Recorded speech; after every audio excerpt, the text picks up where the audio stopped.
Today I'm going to be talking about the exploration of potential of NFTs and understanding the value and investment for an artist. And this was put together by Vandana, Jagannathan, myself, Joanne, Nedelijkovic, and Liam Mooney, who couldn't make it. So I will do my best to represent everyone's work. First of all, I just want to say thank you to all of the contributors who were part of our primary research, who due to ethics and research have to remain anonymous, but definitely our work could not have been conducted without their contributions. So, and to Dr. Peter Jones and Professor Jeremy Bowes, who were worked with us unlimited amounts of hours in sort of coming to where we ended up. So that would take us to, we're going to start this sort of journey, sort of looking at what the traditional art system, art world looks like as compared to the NFT system. And what we've drawn in the center is sort of a circle of propagation where the artist is structurally cut out of the value creation that occurs once the art piece has been completed. So much like coffee beans, the farmer who produces the crop does not participate in the profits from the value add that occurs later in the coffee creation process.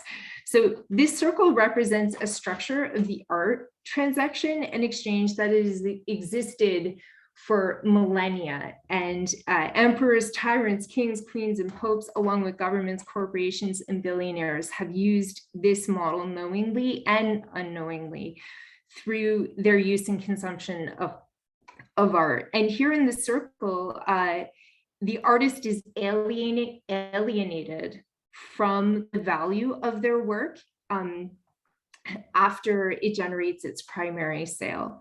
So in Canada, for many decades, our organizations, advocates for artists themselves have demanded to be part of the circle of value propagation, whether advocating for resale rights in secondary sale, increase in funding for digital art, or finding new ways to combat piracy. Artists have been communicating with the patrons and benefactors of art about their needs. And those needs have gone largely unmet and are the reason for artists exploring and experimenting in new models of art transaction that color outside the lines of traditional patriarchal colonial system of art exchange. And so the artist creates the value of the artwork by creating the art itself, yet the artist in Canada gets no portion of secondary sale revenues, unlike other systems, for example, in Europe. Artists sell their art to survive, but make their art to live. Part of survival requires access to secondary sale revenues, especially when one considers that that artists in Canada, on average, make 44% less income than a typical Canadian worker. And so all the stakeholders in the circle of propagation here need the artist and the art piece. But without that central component, there would be nothing to exploit and extract value from. And so these stakeholders will work with the artist so long as they remain relevant, meaning the artist, and to the relevant to the value propagators. So extract sale money, justify future funding applications, or building their brand. And so the pioneers of digital art were scientists and mathematicians, and through corporations like IBM and Bell Labs, artists were encouraged to engage and experiment with computers through much of the 50s and 60s. And artists like David Hockney, who's a traditional artist, when he began experimenting with digital art mediums in the 80s, even up until 2010, he was struggling to figure out how to actually get paid for that digital content. And so digital artists have been trying to figure this out, how they fit within the traditional art world since the beginning of the medium. And this is primarily due to ownership issues. And so they've struggled with finding their place within the traditional art world and its marketplaces. So the inability to determine which of the original copy of the art piece has held back the pricing of digital pieces until approximately 2019, when all of a sudden the artist is experimenting with this steep learning curve of blockchain technology, more specifically how to merge NFT technology into the art piece. And so this solves a big issue in 2014 when artists like Kevin McCoy and Rhea Mayers merged their digital art piece with this technology, and in doing so created a permanent record of the date when it went to market, who created it, how the artist would gain from future resales of it, and a ledger of previous ownership. So we've been asked to, you'll have to imagine here that you are my audience. We've been asked to take a closer look at the NFT system and to identify areas of innovation and possible change for Canadian regulators who want to participate in building this new NFT space with the intent of supporting growth of creative industries across Canada, using the tools from design journeys through complex systems. We took into consideration the framing of the system through iterative inquiry, actors maps, and rich context, listening to the system through stakeholder discovery and contextual interviews, understanding the system through story loop diagrams and system archetypes, and envisioning desired futures through co-creating future system value propositions, and our synthesis map. And so we don't have time to go through all of those, but we will we'll touch on some of them. So at the very end of it, our team came to the definition of what is an NFT, and it's a unique digital fingerprint that can be purchased and fused to any digital content.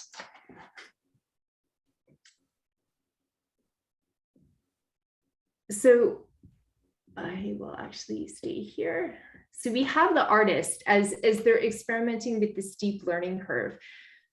After they're able to get through the technical information that they need in order to use non-fungible tokens and link it to their art, and select a relevant platform, therefore selecting a relevant marketplace, it's able to mitigate some of the issues around the valuation of digital artifacts. Artists have turned to minting NFTs as a way to prove and create authenticity, provenance, validation, permanence, scarcity, and royalty.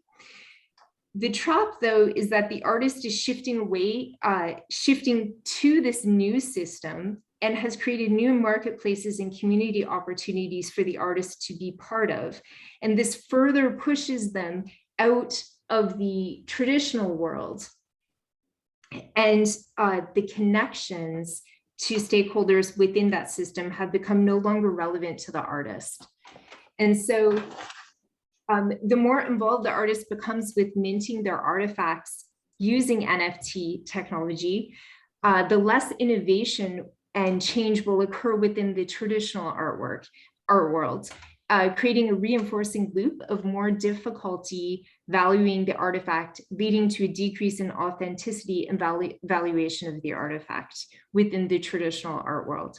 So the side effect of the artist bypassing the regulated traditional art world and participating in a system with no single authority, NFTs, in that knowledge is that the knowledge is more powerful, and the accessibility to that daily changing knowledge is a barrier for digital artists who are figuring out how to make the correct selections of their individual needs. So this opens up a vulnerability for artists and developers who get caught up in schemes such as rug pulls. And we went through some journey maps, but we won't have time to go there. But sort of the insight that we pulled from that is that there is an urgency for regulators and influencers within the traditional art world to catch up with the knowledge gap surrounding the potential future applications of NFT as a technology to address the root causes for digital artists turning their back on the traditional system. So the goal may not be to import current business models and strategies into the NFT system, but rather evaluate how we can solve the root problem of why the artist shifted systems. And the solutions may not be solely NFT related. So we looked at, so here, once they learn the steep learning curve, the artist can go straight to community. But looking at the limits of direct to consumer and direct to community, within the traditional art world, the artist has been experimenting with different methods of getting artifacts to the marketplace. So this is sort of without the NFT system. So the lack of investment or interest from art institutions and regulators to solve how digital artists are compensated for the work has led to direct to consumer. And the trap there is that in the direct-to-consumer archetype, the artists experimented with online markets that lead to an increase in their financial stability, but created an unintended consequence of exploitation of their work. While the internet has been successful in circulating images and hyping the artist's work, it has created more need for scarcity, as the more copies equals more of a challenge to identify the original copy of the artwork. And scarcity in the traditional art world is essential to creating value for the digital artist and artifact. So direct to community, this is with the NFT technology. The digital artists grappled with the issue of scarcity and issues going around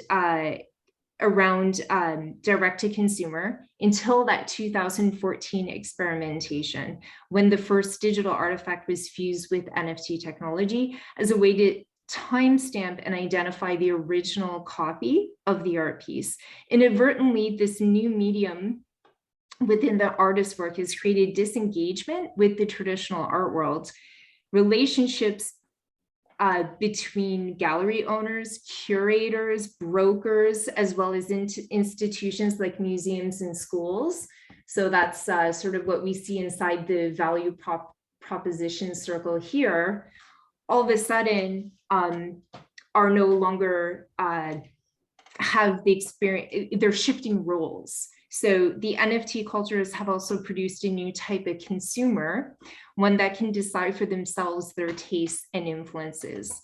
So the biggest insight sort of in this is we cannot ignore that artists need to make a living in order to continue creating art. And knowing that the artists are earning 44% less than other Canadian workers is a reflection of the lack of financial support we've committed towards arts. So the artists' need to access to resale royalties has driven them to experiment with NFTs and all the components of that system, including direct access to global marketplace. And this is causing a disengagement with the traditional art world. In the words of a Canadian AI artist, old style galleries don't do much for NFT artists. We're more helping them than them helping us. So if we don't come up with these mechanisms, they're going to be chewed up and spit out of the ecosystem, and they're going to be deprecated, basically. This was anonymous.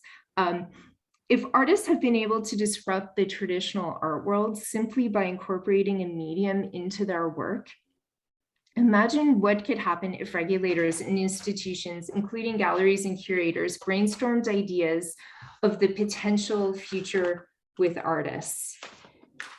And so we're going to move just to see, this is some of the work we came up with, how the ecosystem looks, including the arts, social culture, economy, tech, and regulators. It's complex. The NFT system is a place where artists can go to network, promote their work, and represent themselves within the marketplace. Artists, entrepreneurs, consumers, developers learn this system by trial and error.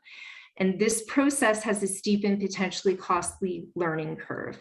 So the major source of information is currently coming from communities, and access to those communities currently depends on who you know and what platform the artist selects as the marketplace. So the cost of the artist's time, energy, and money allows a direct line to the access to the public. So the traditional art world is paying for this change in the form of artists disengaging with gallery owners, curators, brokers, and art critics. And they are the original stakeholders who took care of the artist's promotion and representation. So if these stakeholders are left without a stake in digital art, is there a meaningful purpose for them to be part of the system? How might their roles and business models evolve to include deeper motivations of artists? And change and innovation is critical if we are to remain relevant, if they cannot survive without the artist's artifact. So a curious thing about NFT communities is that they are placing themselves within the art realm, not by promotion of institutions that have historically run the art realm, but by invitation of the artist. So what that's kind of depicted here, where we have the tech world, we have the art world, which was very old and well structured. We have the NFT community pushing themselves into this realm, and it's not by invitation or connection necessarily to any of the previous stakeholders.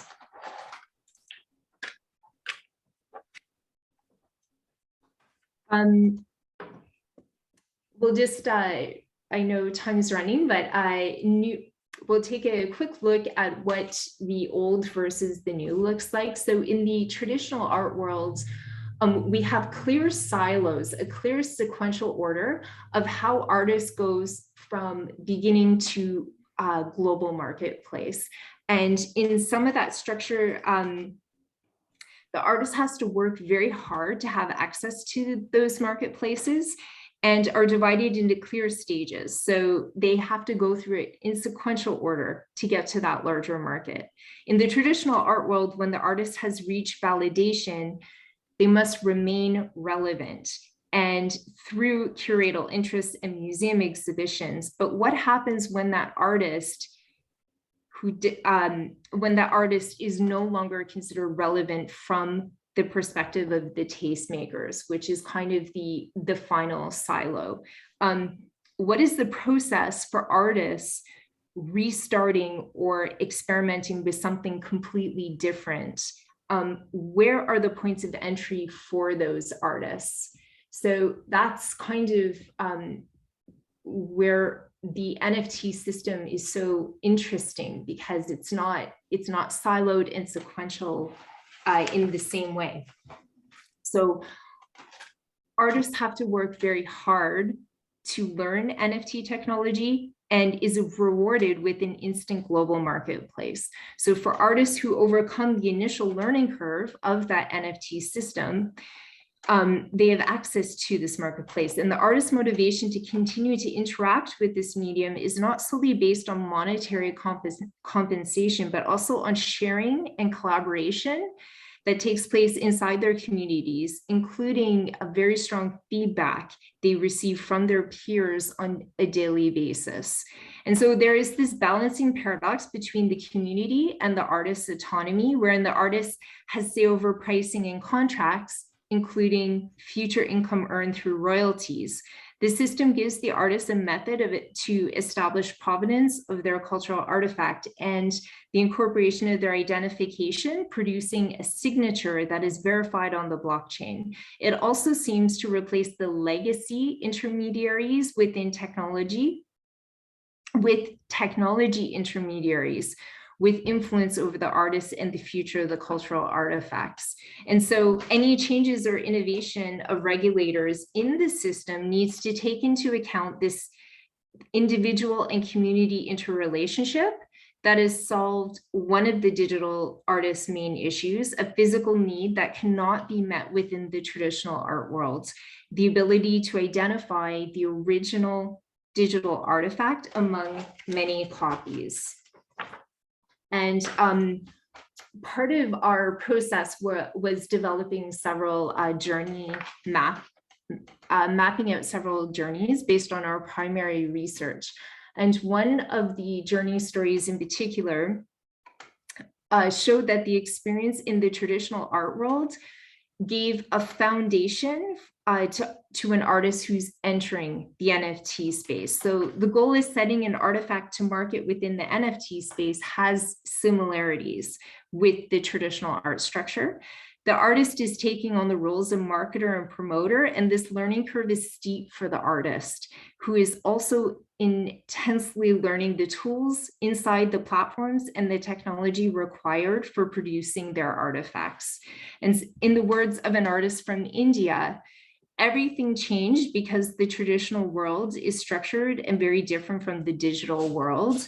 The structure is slightly different, but it helps you coming from a traditional background. And when you walk into the digital realm, so you have almost two worlds pushing you towards your new goal. That means you reach your destination much faster because you already have a very solid background.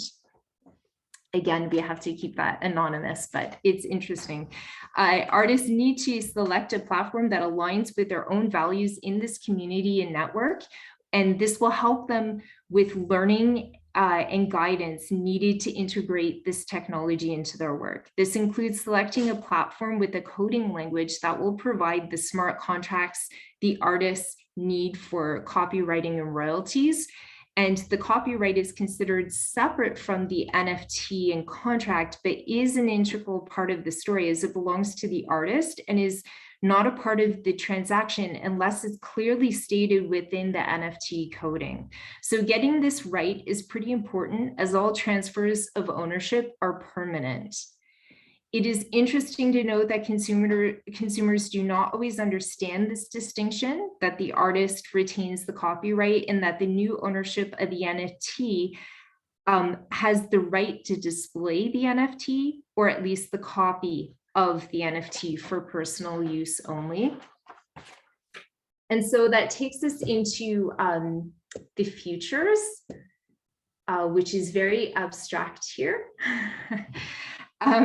Some of the opportunities for Canadian regulators, it's a unique opportunity to be a world leader in experimenting with technology as a way to support artists in their pursuit of autonomy, community, and knowledge. So the dependency of the artist on technology is mimicking the artist's dependency on galleries and institutions. Spending time and analyzing how this breakdown happened would be a great lever for identifying what a Canadian artist needs and fostering this into a hybrid system in which the artist is central and connected to the community, technology, regulators, and economy. And some of the challenges, instead of actually pursuing diversity, which is clearly stated in the mandate from our government, is creating a list, in a way, is creating a list of criteria that needs to be checked off. And this checking off process may prevent innovation from happening. And finding ways to stimulate the intrinsic motivations that artists engage with NFT culture.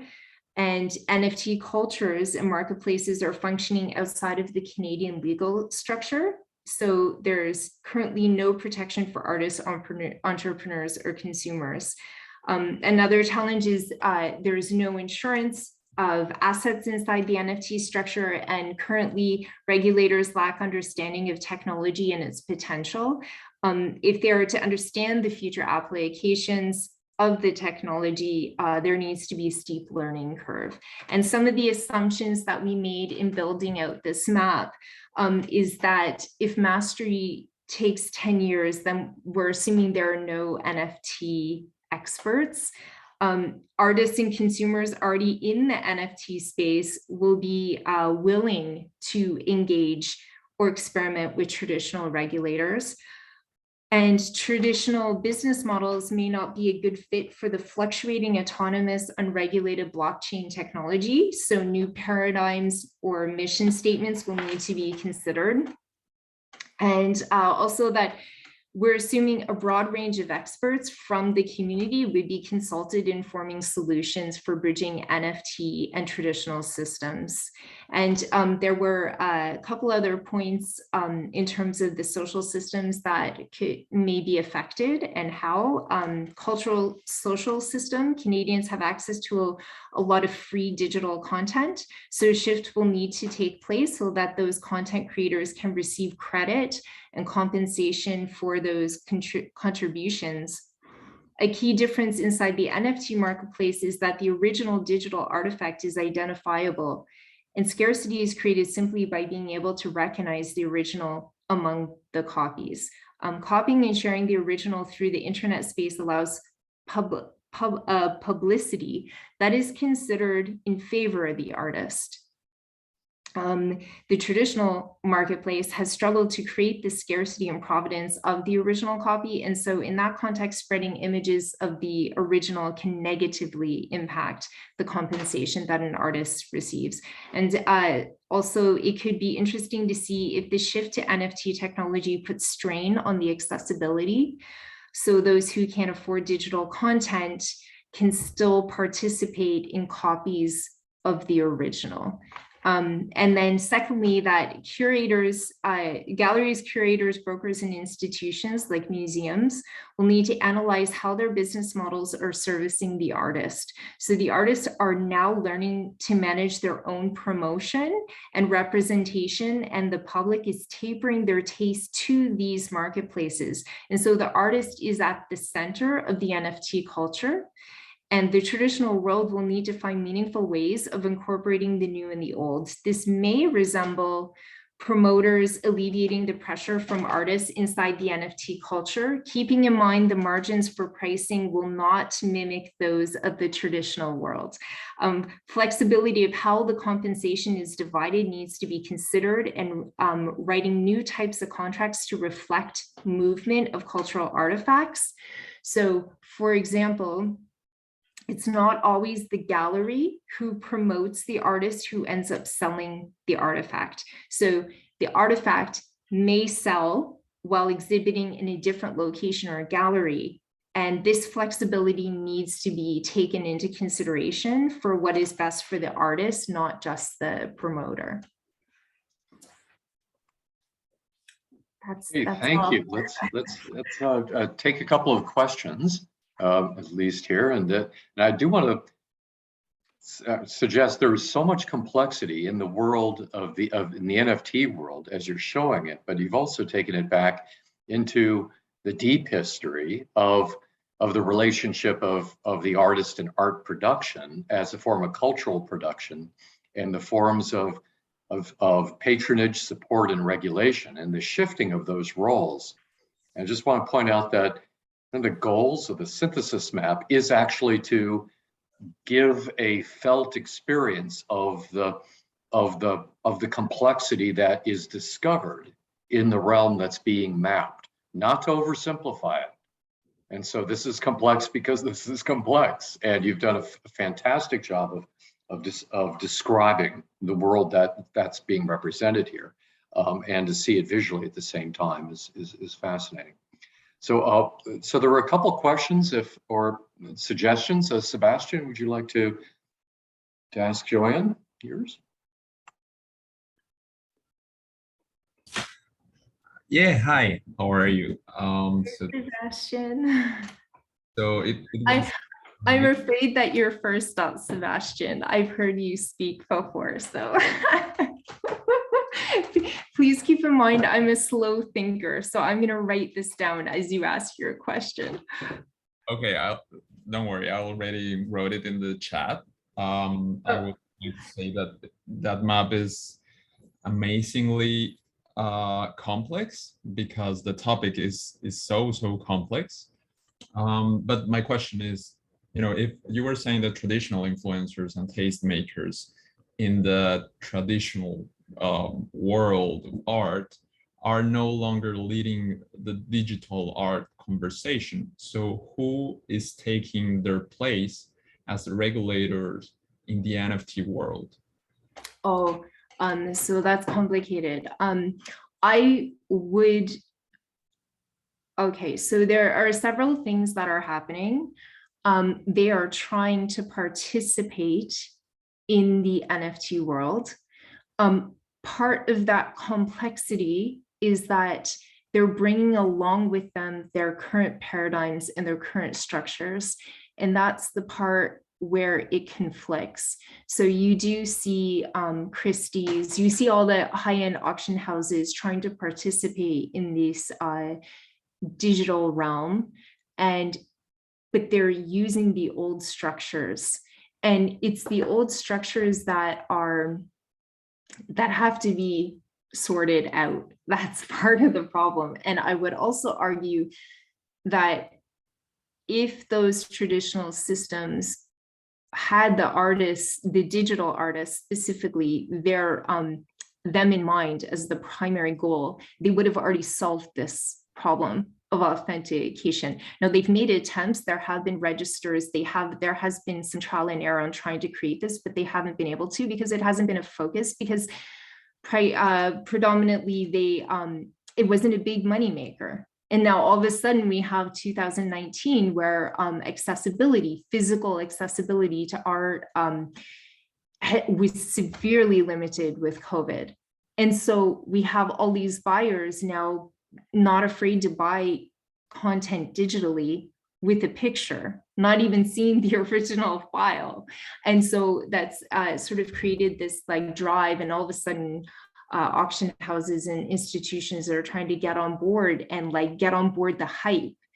But it's not the hype that is drawing the majority of artists, it's the solving of the evaluation of the piece that's being solved. And I'm blabbering, Sebastian. I can't remember what your original comment is. I'm so sorry. Your original question is, sorry, can you repeat? I apologize. No worries.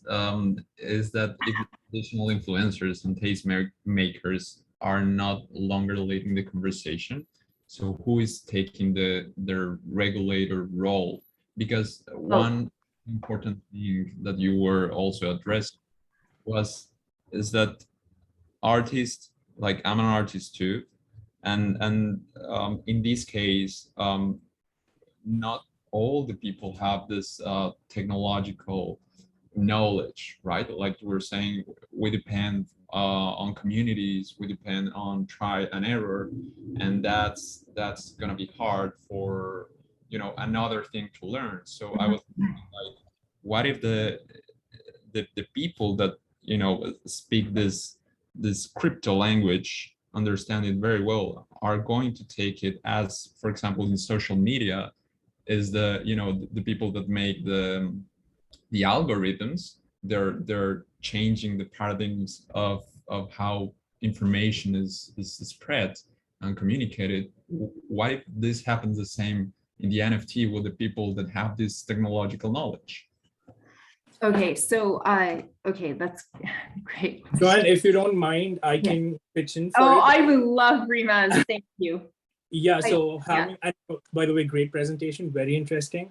And like having experienced the whole ordeal of creating and trying to mint NFTs and trying to get them sold, I could say that after the first boom of NFTs, when people like independent artists like cashed in and were able to make a lot of money, eventually there were groups that were being formed that kind of paralleled the same art evaluation bracket and the traditional regulators, but this time it was mostly the people who cashed in during the first wave.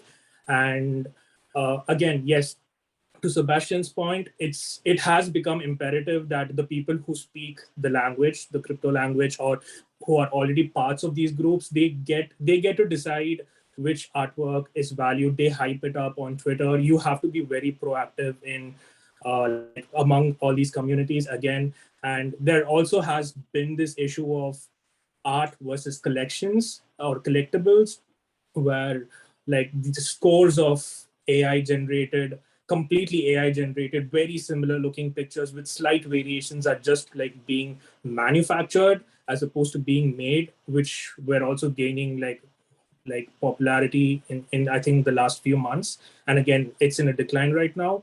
So eventually, as much as I loved the concept of how it democratized things for the artist, for the digital artist to sell and all these things, eventually it kind of, at least through my personal experience and through what I've seen and experienced, it has been taken over.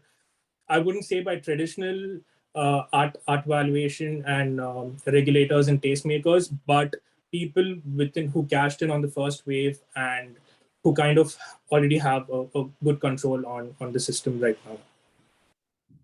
So in an effort to reduce my time, I left out some of the loops, but one of the loops was success to successful. And as it pertains to people who bought in early, have now accessibility to the right marketplace for their work. And that just perpetuates more of better.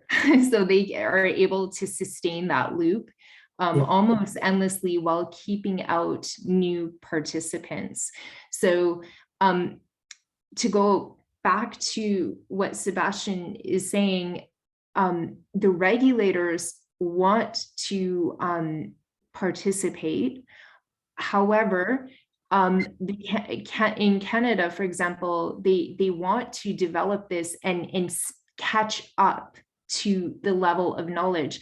However, their interpretation of that is to bring on 6 of the biggest companies who already have stakes in the system to educate the Canadian government and regulators. And so again, bringing in that like old paradigm, old way of doing things, it's going to, yes, potentially be very dangerous because it is not everyone can participate. But